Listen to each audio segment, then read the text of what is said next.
கும்பராசிக்காரர்களே வணக்கம். இன்னைக்கு உங்களுக்கு ஒரு கலவையான நாடா இருக்கும். தைரியஸ்தானமான 3ஆம் இடத்துல சந்திரனும் செவ்வாயும் இணைஞ்சிருக்கிறது நல்ல பலன்களை கொடுக்குங்க. சந்திரன் அஸ்தங்கமானாலும் செவ்வாயோட சேரும்போது முயற்சிகளுக்கு தேவையான தைரியம் நல்ல கிடைக்கும். இதனால உங்க வேலைகள்ல வெற்றி உறுதி. குறிப்பா உங்க இளைய சகோதரர்களோட உறவுல நல்லிணக்கம் கூடும்.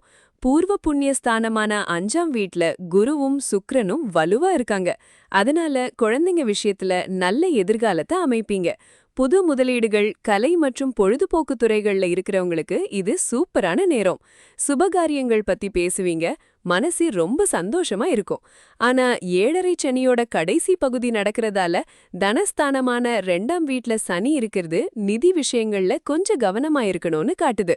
பண வரவுல சின்ன சின்ன தடைகள் வரலாம். அதனால பேச்சுலயும் ரொம்ப நிதானம் தேவை. உங்க ராசியிலேயே ராகு இருக்கிறதால சில நேரங்கள்ல தேவையில்லாத குழப்பமும் மன உளைச்சலும் வர வாய்ப்பிருக்கு.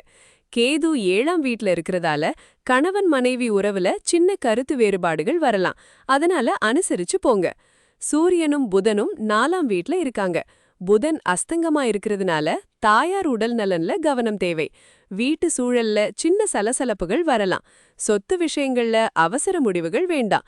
இன்னைக்கு சனிக்கிழமைங்கிறதால பொறுமையா இருக்கிறது ரொம்ப முக்கியம். ராகு காலத்துல முக்கியமான முடிவுகளை எடுக்காதீங்க. இன்னைக்கு உங்களுக்கு 3 மார்க் கொடுக்கலாம். தைரியமா புது முயற்சிகள்ல ஈடுபடுங்க. ஆனா நிதி விஷயங்கள்ல கவனமாயிருங்க.